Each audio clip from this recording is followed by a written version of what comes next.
Allah'ım sen bizi azmaktan sakla, yersiz kahredip kızmaktan sakla. Mertler bilen nem bolsak bolali, namerdin Kur'an duzağından sakla.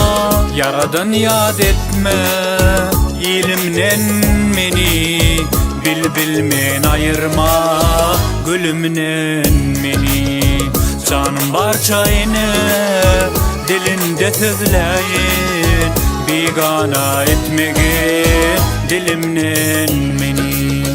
Allah'ım yad etme ilimnen meni, bilmen ayırma gülümnen meni. Can barça ene dilinde sözleyin, bigana etmege dilimnen meni.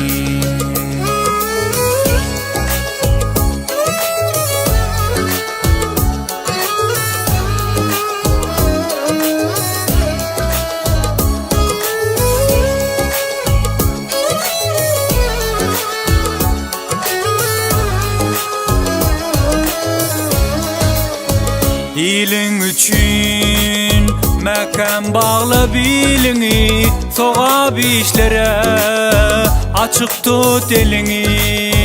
Soğapları kazanıp ilin bilen bolsan, bir vakt kazanırmaz bağlarda gülünü. Bütün yerin yüzünde meyhence cay tapılmaz, vatandan uzak yerde rahat saray bolmaz.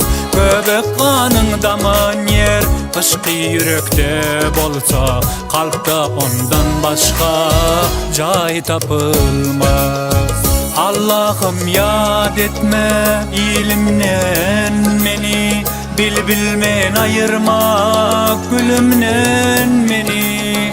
Canım barça ene dilimde sözleyin, bigana etmegen dilimnen meni.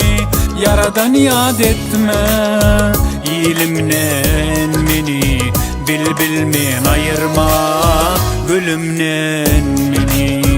Can barça ene dilinde sözleyin, bigana etmegen dilimnen meni.